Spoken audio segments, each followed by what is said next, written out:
Hello hi guys, welcome to our YouTube channel Pratibha empowering skill and knowledge. నేను మీ మల్లేష్. ఈరోజు junior Panchayat secretary court case ఏదైతే ఉందో వాయిదా పడడం జరిగింది. సో ఈ వాయిదా పడడానికి కారణము షెడ్యూల్ ఏరియాస్ అంశము.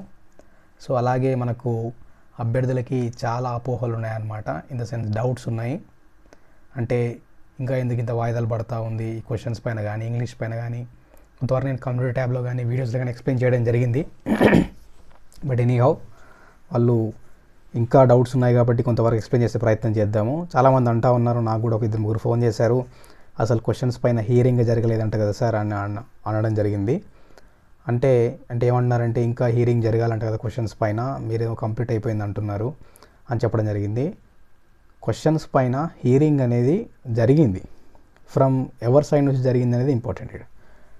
అపోనెంట్ లాయర్ సైడు వారు వాదనలు వినిపించడం జరిగింది. గవర్నమెంట్ వారు దాన్ని మధ్యలో సప్లిమెంట్ చేయడం జరిగింది. ఇన్ ద సెన్స్ ఎలా ఉంటుందంటే కోర్ట్ ప్రొసీజర్స్లో వేరే అంశంలో కూడా ఏదైనా కూడా మనం జనరల్గా తీసుకుందాం. జనరల్ కన్వర్జేషన్లో కూడా ఎవరికైనా ఏదైనా డౌట్ వస్తే ఆయన లేవనెత్తిన పాయింట్ దగ్గర మనం నువ్వు కొంచెం అక్కడ ఆగు నేను చెప్తా అని అంటాం కదా. సో అదేవిధంగా కోర్ట్ ప్రొసీడింగ్స్లో కూడా అలాగే ఉంటుంది. అయితే అలిగేషన్ వచ్చినప్పుడు లేకపోతే డౌట్ రైజ్ అయినప్పుడు దానికి కొంతవరకు క్లారిటీ ఇచ్చే ప్రయత్నం చేస్తారు. దాన్నే సప్లిమెంట్, దాన్నే హియరింగ్. సో దాన్నే గవర్నమెంట్ తరఫు నుంచి చెప్పడం జరుగుతుంది. గవర్నమెంట్ తరఫు నుంచి అలా చెప్పినప్పుడు there might be a strong evidence అన్నట్టు అర్థం. అంతేగాని ఎక్కడ వాదన జరగలేదు లేకపోతే అనడం మాత్రం సమంజసం కాదు. సో ఓవరాల్గా అక్కడ అటెండ్ అయిన అభ్యర్థులకు మాత్రం క్లియర్ ఐడియా ఉంటుంది.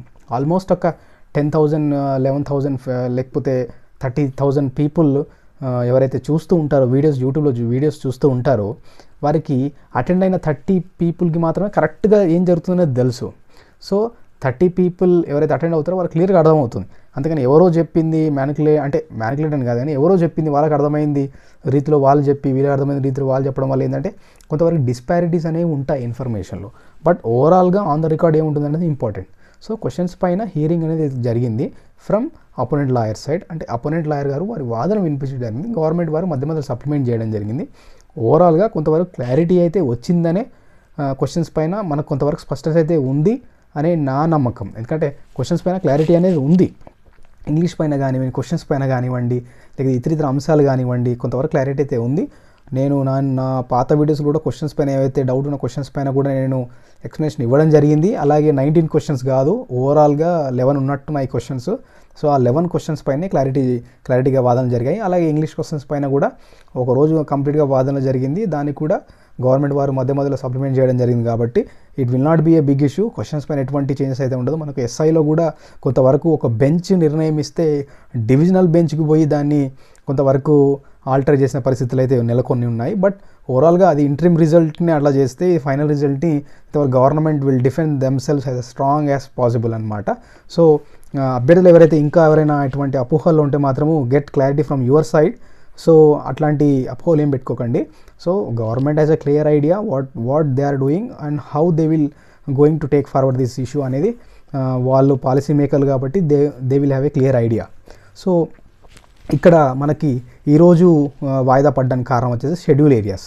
సో మనము షెడ్యూల్ ఏరియాస్ని మనం కొంతవరకు అవగాహన, అంటే నాకు నా అవగాహనతో కొంతవరకు దీన్ని మనం పరిశీలించే ప్రయత్నం చేద్దాం. సో ముఖ్యంగా షెడ్యూల్ ఏరియాస్ అనేవి మనకు ప్రెసిడెంట్ గారు 1950లో మనకి నోటిఫై చేయడం జరిగింది. సో మన స్టేట్లో, ఉమ్మడి ఆంధ్రప్రదేశ్లో కూడా నోటిఫై చేయడం జరిగింది. కాబట్టి మన స్టేట్లో కూడా కొన్ని జిల్లాలు ఉన్నాయి, 4 జిల్లాలు. సో ఆ జిల్లాలో కొంతవరకు షెడ్యూల్ ఏరియాస్ ఉంటాయి. సో ఇక్కడ పాయింట్ వచ్చేసి ఈ జూనియర్ పంచాయత్ సెక్రటరీ కానివ్వండి, జూనియర్ పంచాయత్ సెక్రటరీ కానివ్వండి, ఎవరైతే ఉంటారో ఈ షెడ్యూల్ ఏరియాస్లో వాళ్ళ సంబంధించిన షెడ్యూల్ ట్రైబ్స్ వారిని పెట్టాలని చెప్పి ఒక జీవో ఉన్నదని చెప్పి దాని బేసిస్ పైన కోర్టులో మనకు వాయిదాల పర్వం నడుస్తూ ఉంది. సో గవర్నమెంట్ వారు దానికి సంబంధించిన అంటే ఇట్లా ఇచ్చేది లేదు అని చెప్పి వాళ్ళు కొంతవరకు సర్చింగ్లో వాళ్ళు ఉన్నారు. సో నా వంతు ప్రయత్నం కూడా నేను చేయడం జరిగింది. అలాగే నాకు కూడా ఒక వ్యాలిడ్ పాయింట్ దొరికింది. ఆ పాయింట్నే ఇప్పుడు మీతో పంచుకోవాలని చెప్పి నేను వీడియో చేయడం జరుగుతుంది. దాదాపు నేను 2 days నుంచి సెర్చ్ చేయడం జరిగింది. మీకు ఎగ్జాక్ట్గా చూపిస్తాను. యాక్చువల్గా ఇప్పుడు 12 అవుతుంది. సో టైం 12 అవుతుంది. నేను కూడా బాగా సెర్చ్ చేశాను. సో ఈ టైం 12 అవుతుంది. సో ఇప్పుడే వీడియో చేస్తూ ఉన్నాను. సో ఇప్పుడే కొంచెం ప్రశాంతంగా ఉంటుంది, అభ్యర్థి కూడా క్లియర్గా వింటారని చెప్పి. సో ఆల్మోస్ట్ మైక్ అయితే యూజ్ చేస్తూ ఉన్నాను, కొంతవరకు మీకు కూడా క్లారిటీగా ఉండాలని చెప్పి. బట్ ఎనీహౌ ఇంత నైట్ పూట వీడియో చేస్తూ ఉన్నాను, మంచి పాయింట్ అనే నేను ఆశాభావాన్ని వ్యక్తం చేస్తూ ఉన్నాను. కొంతవరకు ప్రాసెస్ క్లియర్ అయిపోతుంది, ముందుకెళ్తుందనే ఆశాభావంతో ఇంత నైట్ అయినా కూడా ఈ వీడియో చేయడానికి కారణం. సో మనకి ముఖ్యంగా ఈ షెడ్యూల్ ఏరియాస్ పైన ఈ 145 జీవో నంబరు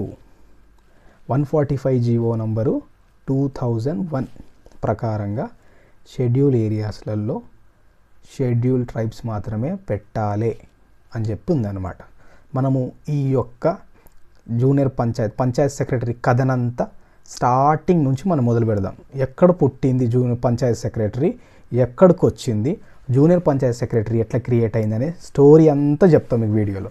ఎందుకంటే మీకు క్లారిటీగా అర్థం కావాలి ఏంది అనేది. సో నా ముఖ్య ఉద్దేశం అది ఎవరైనా కానివ్వండి, it may be selected, it may be non selected, ఎవరైనా కానివ్వండి, బట్ ఒక క్లారిటీనెస్ ఉండాలి. ఆన్ ద రికార్డ్ డేటా ఎప్పుడు ఆన్ ద రికార్డ్ డేటా ఎప్పుడు మారదు, ఎంత మ్యానిపులేట్ చేసినా మారదు. సో కొంతవరకు మనం ఎంతవరకు అర్థం చేసుకునే దాన్ని బట్టి ఉంటుంది. సో ఇక్కడ ఈ పంచాయత్ సెక్రటరీ పోస్ట్ అనేది మనకు 2001లో క్రియేట్ చేయడం జరిగింది. సో మనం డైరెక్ట్గా 2001కి వెళ్ళిపోదాం. సో 2001లో as per GOMS number 369 of 12/12/2001 ప్రకారంగా 369 ప్రకారంగా పంచాయత్ సెక్రటరీ అనే ఎవరైతే ఉంటారో వారు ఈ విలేజ్లో ఈ యొక్క టాస్క్లు రెవెన్యూ పరంగా కానివ్వండి, విలేజ్ అడ్మినిస్ట్రేటర్ పరంగా కానివ్వండి, ఈ యొక్క ఫంక్షన్స్ నిర్వహించాలి అని చెప్పి ఉంది.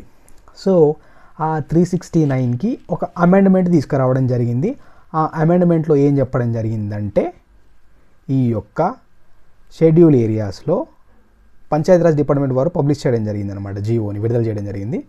సో ఈ షెడ్యూల్ ఏరియాస్లో షెడ్యూల్ ట్రైబ్స్ వారు మాత్రమే ఉండాలి అని చెప్పి నేను కంప్లీట్గా సెంటెన్స్ చదువుతా, కొంతవరకు నాకు కూడా ఒక పాయింట్ దొరికింది. ఆ పాయింట్ని బాగా సాగదీసి కొంతవరకు క్లారిటీ తీసుకొచ్చే ప్రయత్నం చేస్తాం మీకు.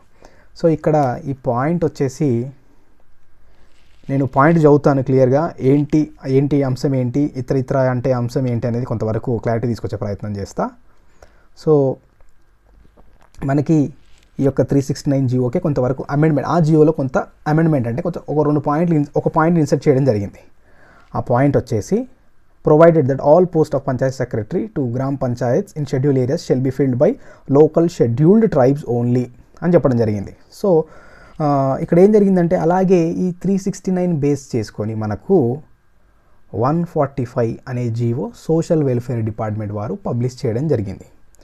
సో ఆ పబ్లిష్మెంట్లో ఏముందంటే 12/12/2001 for the creation of panchayat secretary to gram panchayat combining revenue and panchayat functions. So అంతకుముందు ఎట్లా ఉండంటే రెవెన్యూ వీఆర్ఓ చేసే పని కూడా పంచాయత్ సెక్రటరీ చేసేవాడు అనమాట.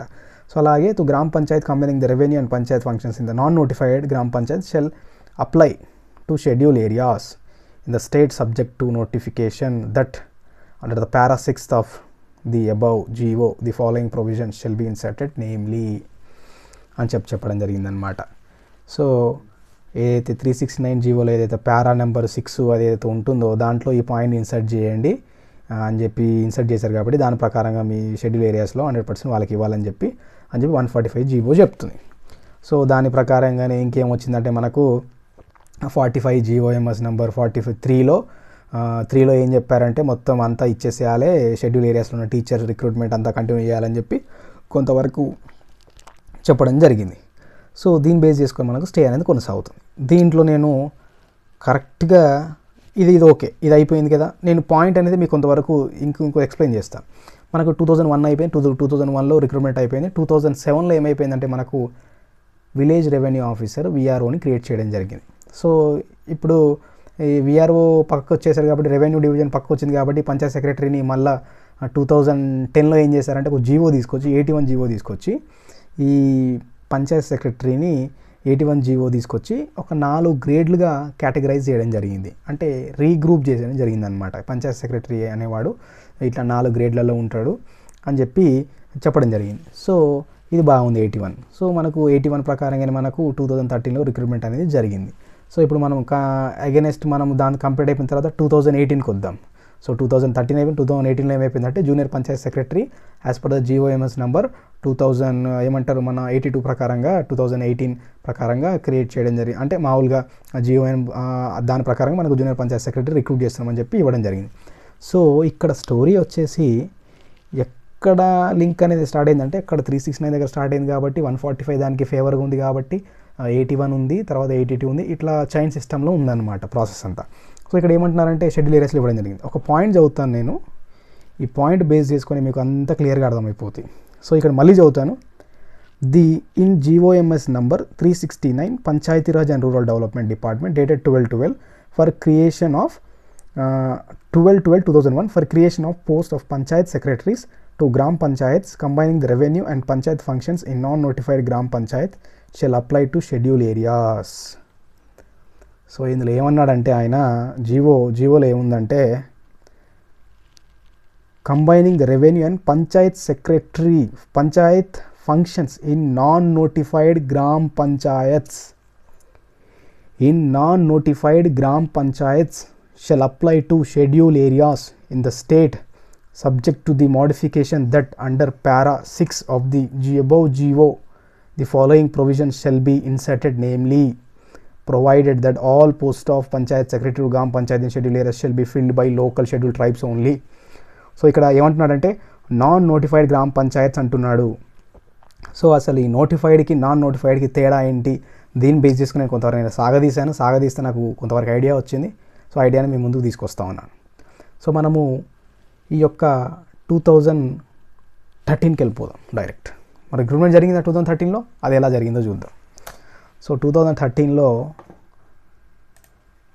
2013లో మనకి రిక్రూట్మెంట్ జరిగింది కాబట్టి 2013లో మనకి ఒక జీవో ఉంది. ఆ జీవో చదువుతా, మీరు క్లియర్గా వినండి. Accordingly in the GO first read above, the government had created the post of panchayat secretary in each gram panchayat combining revenue and panchayat functions under administrative control. Okay, right? GOMS number 369 ప్రకారంగా panchayat secretary మరియు revenue ఎవరైతే functions ఉంటాయో అన్నీ కలిపి panchayat secretary అనే post create చేయడం జరిగింది. So where at the time of creation there were 21,443 number of gram panchayats in the state. So 2001లో క్రియేట్ చేసినప్పుడు ఉమ్మడి ఆంధ్రప్రదేశ్లో 21,943 గ్రామ పంచాయతీలు మాత్రమే ఉన్నాయి అంటున్నాడు. అవుట్ ఆఫ్ దెమ్ అందులో ఓన్లీ 1319 అంటే 1319 గ్రామ పంచాయత్స్ వేర్ నోటిఫైడ్. సో 1319 గ్రామ పంచాయతీలు మాత్రమే notified gram panchayats in its day to day administration of where notified gram panchayat which had a post of executive officer to assist the gram panchayat in day to day administration for maintenance of accounts and other administrative assistance. ఈ 1319 ఏవైతే notified గ్రామ పంచాయతీలు ఉంటాయో దాంట్లో executive officer ఉన్నాడు. ఆయన్నే day to day అంటే daily works ఏవైతే ఉంటాయో అసిస్ట్ చేస్తూ ఉన్నాడు. ద రిమైనింగ్ మిగతా 20,624 అంటే గ్రామ పంచాయతీలు ఏవైతే ఉంటాయో అందులో ఎటువంటి ఫంక్షనరీ ఎవ్వరూ లేరు. Had no full time functionary to assist the sarpanch in local administration. అర్థమవుతుందా? సో ఆ మిగతా 20,624 గ్రామ పంచాయతీలల్లో ఎవ్వరూ లేరు administrative assistance ఇయనికే. So there four the non notified gram panchayats numbering 20,624 were also notified as required under the Panchayati-Raj Andhra Pradesh Panchayati Raj act 1994 అంటున్నాడు. So ఈ point ప్రకారంగా చూసుకుంటే ఈ 20,624 గ్రామ పంచాయతీలు కూడా నోటిఫైడ్ గ్రామ పంచాయతీలుగా రిక్వైర్డ్ అండర్ పంచాయతీరాజ్ యాక్ట్ ప్రకారంగా నోటిఫైడ్ అంటున్నాడు. So as to enable to post A full time functionary inside గ్రామ పంచాయత్స్ అంటున్నాడు. సో ఫుల్ టైమ్ ఫంక్షనరీ గ్రామ పంచాయతీగా తీర్చిదిద్దాలంటే దీన్ని కూడా నోటిఫై చేస్తున్నాము అనేది పాయింట్ ఈడ. సో అక్కడ మనకు GOMS నెంబర్ 145 ఏమన్నాడండి, ఏదైతే నాన్ నోటిఫైడ్ గ్రామ పంచాయతీలు ఏవైతే ఉంటాయో అందులో షెడ్యూల్ ఏరియాస్కి కంప్లీట్గా ఇవ్వాలన్నాడు. ఇక్కడ అన్ని నోటిఫైడే ఉన్నాయి. సో అన్ని నోటిఫైడ్ ఉన్నప్పుడు మనకి ఈ యొక్క రిజర్వేషన్ 145 జీవో అనేది ఎంతవరకు వర్తిస్తున్నది క్వశ్చన్ మార్క్ ఇక్కడ. సో ఆ పాయింట్ ప్రకారం చూస్తే క్వశ్చన్ మార్క్. సో మనకి ఈ రెండు ప్రకారంగా చూస్తే సో మనకు కొంతవరకు క్లారిటీ అనేది వచ్చింది. సో నేను దీని ప్రకారంగానే కొంతవరకు మేము ట్రైబల్ వెల్ఫేర్ డిపార్ట్మెంట్ కలవడం జరిగింది. నాతో పాటు ఒక 3-4 వచ్చారు. సో కలిసి మాట్లాడడం, కొంతవరకు క్లారిటీ అనేది తీసుకున్నాం ఏమేమి ఉంటున్నాయని. సో దానిపైన బేస్ చేసుకుని వర్క్ చేస్తే మాకు ఈ పాయింట్ అనేది దొరకడం జరిగింది. సో ఈ పాయింట్ బేస్ చేసుకుని నేను ఇంకొంతవరకు సాగదీయడం జరిగింది. మనకు 2013లో ఎలా ఉంది, ఇప్పుడు 2018లో ఎలా ఉందని చెప్పి నేను కొంతవరకు ఈ ఇన్ఫర్మేషన్ని కొంతవరకు ఎలాబరేట్ చేస్తే నాకు ఇంకో పాయింట్ దొరికింది. మనము ఈ పాయింట్కి వెళ్దాం. మనం యాక్ట్లోకి వెళ్దాం. యాక్ట్లోకి వెళ్తే మనకు నోటిఫైడ్ అంటే మనకు notified area declared and section 389 of Telangana municipalities act 1965. Telangana municipality act 1965లో ఏదైతే ఉంటుందో అవి నోటిఫైడ్ అంటున్నాడు. సో మనము ఇక్కడ డైరెక్ట్ తెలంగాణ మనము ఈ మున్సిపాలిటీస్ యాక్ట్లోకి పోదాము. అంటే మనకు ఆంధ్రప్రదేశ్ అక్కడ నుంచి అడాప్ట్ చేసుకున్నారు తెలంగాణ మున్సిపాలిటీస్ యాక్ట్. సో మనము దాన్ని ఇక్కడ చూద్దాం. మనం నోటిఫైడ్ ఏరియా. సో ఇక్కడ నోటిఫైడ్ ఏరియా అంటే నేను చదువుతాను. The government May by the notification in the Andhra Pradesh gazette, అంటే ఆంధ్రప్రదేశ్ గెజిట్ ఏదైతే అప్పుడు ఉందో దాన్ని అడాప్ట్ చేసుకున్నారు కాబట్టి తెలంగాణ గెజిట్ అయిపోతుంది అదంతా. So declare any local area to be notified area for the purpose of the application of any of the provisions of the act in said notified area. So ఏదైతే ఆంధ్రప్రదేశ్ గెజిట్లో ఏదైతే వస్తుందో అదంతా నోటిఫైడ్ ఏరియా కిందే అవుతుందన్నమాట అని అంటున్నాడు. సో ఇక్కడ notified ఏరియాకి కొన్ని ప్రొవిజన్స్ ఉన్నాయన్నమాట. అంటే నేను చదువుతాను ప్రొవిజన్స్ వచ్చేసి, the assessment and recovery of any tax imposed under clause B. అంటే ఈ యొక్క ట్యాక్స్ని రికవరీ చేయడం మనకు పంచాయతీరాజ్ యాక్ట్లో కూడా ఉంది. Gram Panchayat secretary and Panchayat is able to leave with the taxes. అంటే వాళ్ళు ఈ హౌస్ ట్యాక్స్ కానీ, లేకపోతే కాటా రుసుము కానీ, లేకపోతే ప్రభుత్వ స్థలాలపై రుసుము కానీ, మార్కెట్ ప్లేసెస్ పైన రుసుము కానీ ఇట్లాంటి కండక్ట్ చేసే పవర్స్ గ్రామ పంచాయతీకి ఇవ్వడం జరిగింది అని చెప్పి మనకు ఆ పాయింట్ ఉంది. సో ఇక్కడ కూడా మున్సిపాలిటీలు కూడా అదే పాయింట్ వాళ్ళు ఎలివేట్ చేస్తూ ఉన్నారు. అలాగే ఇక్కడ ఏముందంటే arranging the due expenditure of the proceeds of such taxes, accounts maintain చేయడము, లేకపోతే ఎక్స్పెండిచర్ ఎంత ఖర్చు అయిందని చూపించడము. ఇంకో పాయింట్ కూడా ఉంది, the preparation and maintenance of proper accounts. So మన బాధ్యత కూడా గ్రామ పంచాయతీ బాధ్యత ఏంటంటే అకౌంట్స్ని ఆడిట్ చేయించాలి, ప్రిపేర్ చేయించాలి అనేది కూడా ఉంది. కాబట్టి సో ఈ నోటిఫైడ్ ఏరియా అనేది సో దీని కిందకే పరిగణించబడుతుంది. సో కొంతవరకు దానికి స్పెషల్ ప్రొవిజన్స్ ఉంటాయి కాబట్టి సో మనకి అన్ని ఇప్పుడున్న ప్రజెంట్ గ్రామ పంచాయతీస్ అన్ని నోటిఫైడ్ గ్రామ పంచాయత్సే యాజ్ పర్ ద ఏమంటారు మనకు తెలంగాణ పంచాయతీ రాజ్ యాక్ట్ ప్రకారంగా ఇవన్నీ నోటిఫైడ్ కిందకే వస్తాయి. ఎందుకంటే మనకు నేను నోటిఫైడ్ అనేది సెర్చ్ చేశాను. ఇక్కడ చూపిస్తాను దేవుంది అనేది. సో నేను చదువుతాను మీకు.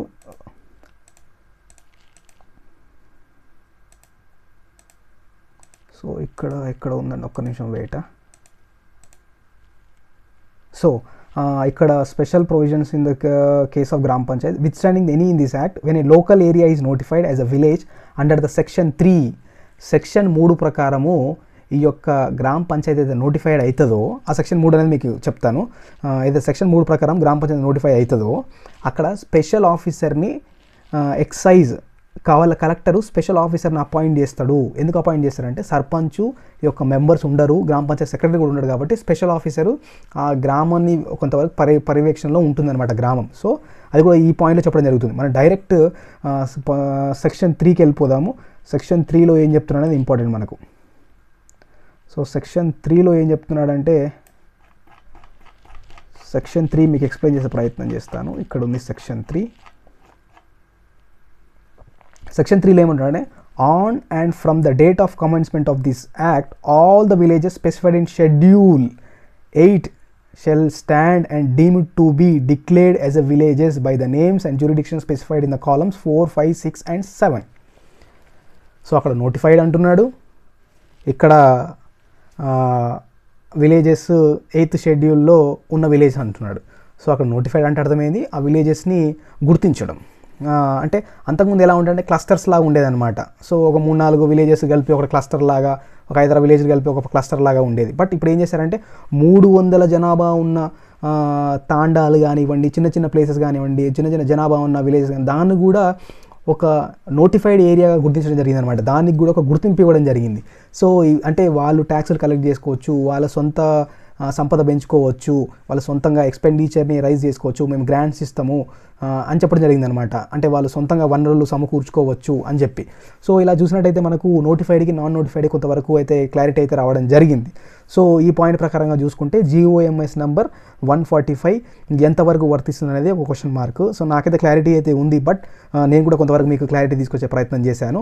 బట్ ఎనీహౌ నాకున్న అంచనా ప్రకారం అయితే అప్పుడున్న పరిస్థితులు వేరు, ఇప్పుడున్న సర్కమ్స్టాన్సెస్ వేరు కాబట్టి ఈ GOMS నెంబర్ 145 అనేది అప్పుడు రెవెన్యూ క్లస్టర్ పరంగా ఉంది, ఇప్పుడు అది నాన్ నోటిఫైడ్ ఉంది, ఇవన్నీ నోటిఫైడ్ విలేజెస్ కాబట్టి ఇది వర్తించదనేది నా యొక్క భావనగా నేను వ్యక్తం చేస్తూ ఉన్నాను. సో నేను అనాలిసిస్ చేసుకున్నాను, ఇట్ మైట్ బి డిఫర్, అంటే ఇంకో పాయింట్స్ కూడా ఉండొచ్చు, బట్ ఎనీహౌ ఈ పాయింట్ మాత్రం ఇలాగే స్పెసిఫై చేస్తుందని చెప్పి నా యొక్క భావనగా మేము వ్యక్తం చేస్తూ ఉన్నాను. సో ఏదైతే ఈ జీవోస్ ఏవైతే ఉన్నాయో నేను డెఫినెట్గా కొంతవరకు లాయర్కి కలిసి కొంతవరకు ఎక్స్ప్లెయిన్ చేసే ప్రయత్నం చేస్తాను. సో తద్వారా అభ్యర్థులు చాలామంది ఒక 5-6 మెంబర్స్ ఈ యొక్క షెడ్యూల్ ఏరియాస్ వాళ్ళని అడగడం జరిగింది, ఏమవుతుంది, ఏమైనా చేంజెస్ ఏమైనా ఉంటాయా అని వాళ్ళు కూడా కొంతవరకు ఎక్స్పెక్ట్ చేస్తూ ఉన్నారు. సో వాళ్ళు కూడా కొంతవరకు కన్ఫ్యూజన్లో ఉన్నారు. సో వాళ్ళందరికీ నేను కొంతవరకు క్లారిటీ ఇచ్చే ప్రయత్నం చేశానని చెప్పి నేను భావిస్తూ ఉన్నాను. ఏది ఏమైనా కూడా ఆన్ ద రికార్డ్ డేటా అనేది ఉంటుంది. దాన్ని ఎవరు మ్యానిపులేట్ చేసినా ఎంత చేసినా కూడా అది చేంజ్ అవ్వదు. కాబట్టి ఈ పాయింట్ పరంగా చూసుకుంటే మాత్రం అన్ని ఏరియాస్ అనేవి నోటిఫైడ్ అయినాయి కాబట్టి మనము ఈ మున్సిపాలిటీ యాక్ట్ చూసుకున్న నోటిఫైడ్ అంటే మనకు కొంతవరకు ఆన్సర్ దొరికింది. అలాగే మనకు 145లో ఏమి ఇచ్చారనేది కొంతవరకు అవగాహన వచ్చింది. అలాగే పంచాయతీరాజ్ యాక్ట్లో ఏమి ఇచ్చారనేది కొంతవరకు అవగాహన వచ్చింది. కాబట్టి డెఫినెట్గా మీకు ఈ షెడ్యూల్ ఏరియాస్ పైన కొంతవరకు క్లారిటీ వచ్చిందని అనుకుంటున్నాను. అలాగే ఇంగ్లీష్ క్వశ్చన్స్, ఈ క్వశ్చన్స్, ఆ క్వశ్చన్స్ ఏవైతే ఉన్నాయో, ఇతర క్వశ్చన్స్ ఏవైతే ఉన్నాయో కొంతవరకు వాదోపవాదాలు అయితే జరిగాయి. కంప్లీట్గా గవర్నమెంట్ సైడ్ నుంచి ఇంకో 2-3 క్వశ్చన్స్ మీద ఏమైనా డౌట్లు ఉంటే కనుక వాళ్ళు క్లియర్గా ఐడియా ఇచ్చేస్తారు. ఎవరైతే కోర్టుకి అటెండ్ అయిన వాళ్ళకి క్లియర్గా ప్రొసీడింగ్స్ అనేవి అర్థం అవుతాయండి. సింపుల్గా ఏదో ఇంట్లో కూర్చేసుకొని ఇంకెవరో ఫోన్ చేసి చెప్తే అది వినడం వేరు, డెఫినెట్గా అక్కడ లైవ్లో ఉండి చూడడం వేరు. సో డెఫినెట్గా ఈ కేసు అనేది త్వరగా కంప్లీట్ అవుతుందని ఆశాభావం వ్యక్తం చేస్తూ ఉన్నాను. ఎందుకంటే చాలా హ్యూమన్ రిసోర్స్ వేస్ట్ అవుతుందని చాలామంది అభ్యర్థులు, సెలెక్ట్ అయిన అభ్యర్థులు కానివ్వండి, కొంతమందికి నాన్ సెలెక్టెడ్ క్యాండిడేట్స్ చాలామంది అనేది వాళ్ళు కొంతవరకు ఏం చేశారంటే అంటే వాళ్ళు వదిలేశారు, ఏదేమైనా జరగని అల్టిమేట్గా చూద్దాం అనేటట్టు ఉన్నారు. బట్ కొంత సెక్షన్ ఆఫ్ పీపుల్ అయితే కొంత ఆసక్తితో ఉన్నారు. ఎవరైతే సెలెక్ట్ అయిన క్యాండిడేట్ అయితే ఇంకా ఆసక్తితో ఉన్నారు కాబట్టి వాళ్ళ కోసం నేను స్పెషల్గా వీడియో చేయడం జరిగింది. సో డెఫినెట్గా ఎటువంటి మార్పు అనేది ఉండదని చెప్పి నా యొక్క భావనగా వ్యక్తం చేస్తున్నాను. ఇట్ మైట్ బి, ఇది నా భావన, నేను అర్థం చేసుకునే దాన్ని ప్రొజెక్ట్ చేస్తున్నాను తప్ప ఎక్కడ డేటా మ్యానిపులేట్ చేసే అవసరం నాకు లేదు. బట్ ఎనీహౌ ఇక్కడ నేను కొంతవరకు క్లారిటీ ఇచ్చే ప్రయత్నం చేశానని అనుకుంటున్నాను. ఆల్మోస్ట్ 1 అవుతుంది అనుకుంటాను, 12:30 అవుతుంది. సో 12:30 అవుతుంది. ఇంత నైట్లో వీడియో చేస్తున్నాను మీకోసము. 2-3 డేస్ నుంచి నేను కొంతవరకు ఈ బ్యాక్గ్రౌండ్ వర్క్ అంతా చేయడం జరిగింది. దీని కూడా పాయింట్ కూడా నేను గవర్నమెంట్ లాయర్కి చెప్తాననే ప్రయత్నం చేస్తాను. రేపు కలుస్తాను, పర్సనల్గా కలిసి కొంతవరకు ఎక్స్ప్లెయిన్ చేస్తాను. ఇలా ఉంది సార్, కొంతవరకు మీరు దీన్ని పాయింట్ని చూడండి, కొంతవరకు మనకు కూడా అవగాహన వస్తుందని చెప్పి ఆశాభావంతో కొంతవరకు చెప్పడం చేస్తాను. అలాగే అభ్యర్థులు కూడా ఇది క్లియర్గా ఈ వీడియో రూపంలో వాళ్ళకి తీసుకొచ్చే ప్రయత్నం చేస్తున్నాను. కాబట్టి అలాగే ఇంకా సబ్జెక్ట్ని ఇంకా వేరే ఇతర అంశాలను కూడా కొంతవరకు మన పరిధిలో పరిశీలించి దానికి కూడా కొంతవరకు సొల్యూషన్ ఇచ్చే ప్రయత్నం చేద్దాము. సో అలాగే ఇంకా బోర్డు చూస్తున్నారుగా, బోర్డు పెట్టాను, నీట్గా సబ్జెక్ట్ని కూడా డీల్ చేద్దాం మనము కమింగ్ డేస్లో. సో ఇక గ్రీన్ మ్యాట్ అట్లాంటివి ట్రై చేస్తూ ఉన్నాను. కొంతవరకు ఎడిటింగ్ అదంతా కూడా నేర్చుకొని ఫుల్ ఫ్లెడ్జ్గా మనము ముందుకు పోదాం. ఇంకా చాలా ఉన్నాయి అంశాలు. నేను చూస్తూ ఉన్నాను కొన్ని రాంగ్ ప్రాపగండా అనేది అవుతూ ఉంది. అంటే ఇంకా వాదన జరగలేదు, ఇంగ్లీష్ పైన క్లారిటీ లేదు, క్వశ్చన్స్ పైన క్లారిటీ లేని చెప్పి ఇట్లాంటి ప్రాపగండా అయితే జరుగుతూ ఉంది. No, it's very clear from the government side కానివ్వండి. అటెండ్ అయిన అభ్యర్థులు వాళ్ళకైతే క్లియర్ ఐడియా ఉంది, కోర్టులో అటెండ్ అయిన వాళ్ళకైతే క్లియర్ ఐడియా ఉంది. సో కోర్ట్ ప్రొసీడింగ్స్లో ఎలా ఉంటుందంటే వాళ్ళు చెప్తారు, వీళ్ళు మధ్యలో సప్లిమెంట్ చేస్తారు, వాళ్ళకి కావాల్సినవి at the end of the day submit చేస్తారు. ఎట్ ద ఎండ్ సబ్మిట్ చేస్తారు. మధ్యలో ఇచ్చినాం అనుకోండి, మళ్ళీ దానికి ఇంకోటి పట్టుకొస్తారు. సో అందుకే దాన్ని ఎంతవరకైనా ప్రాసెస్ని సింప్లిఫై చేయాలని చూడాలి, కానీ అంతేగాని దాన్ని కాంప్లికేట్ చేయాలని చెప్పి ఏ ప్రాసెస్ని కాంప్లికేట్ చేయాలని చెప్పి చూడొద్దు. సో ఆ భావనతోనే నేను దీన్ని ముందుకు తీసుకుపోవాలని చెప్పి ఈ యొక్క వీడియో చేయడం జరిగింది. సో డెఫినెట్గా ఈ వీడియో కనుక నచ్చితే లైక్ చేయండి, షేర్ చేయండి, అంటే ప్రతి అభ్యర్థికి షేర్ చేయండి. మీ మాధ్యమాలు ఏవైతే ఉంటాయో సామాజిక మాధ్యమాల్లో, ఈ వాట్సాప్ కానీ ఫేస్బుక్ కానీ ఇట్లాంటి మాధ్యమాల్లో ఈ వీడియోని షేర్ చేయండి. ఎందుకంటే అభ్యర్థులు చాలామంది ఉత్కంఠతో ఉన్నారు కాబట్టి వాళ్ళకు కూడా కొంతవరకు ఐడియా వచ్చే ప్రయత్నం అయితే ఉంటుందని చెప్పి నా ఆశాభావంతో మీకు చెప్పడం జరుగుతుంది. అలాగే ఇలాంటి మంచి వీడియోస్ కోసము ప్రతిభా యూట్యూబ్ ఛానల్ సబ్స్క్రైబ్ చేయండి. ప్రతిభా యూట్యూబ్ ఛానల్ అంటే ప్రతిభానే ఉంటుంది, అక్కడ ప్రతిభా క్యాపిటల్స్లో ప్రతిభ అని ఉంటుంది. దానికి పక్కన తల, తోక, మొండెము ఇలాంటివి ఏమి ఉండవు. ఓన్లీ ప్రతిభ అని కనబడుతుంది. సో ప్రతిభ అని చెప్పి కనబడుతుంది. ఇక్కడ ఐకాన్లో ఏపీజే అబ్దుల్ కలాం ఉంటారు. సో అక్కడ కూడా ప్రతిభ అని కనబడుతుంది. మీరు ఐకాన్ క్లిక్ చేసిన ప్రతిభ అని కనబడుతుంది. ఇక్కడ పక్కన ఇంకేం ఉండదు. సో ప్రతిభనే ఉంటుంది. సో డెఫినెట్గా ప్రతిభ యూట్యూబ్ ఛానల్ని మీరు సబ్స్క్రైబ్ చేయండి. సబ్స్క్రైబ్ చేస్తారనే ఆశాభావంతో ఇలాంటి మంచి మంచి వీడియోస్ ఇంకా కమింగ్ డేస్లో మీ ముందుకు తీసుకొచ్చి ప్రయత్నం చేస్తాను. Thank you for watching. Signing off. నేను మీ మల్లేష్.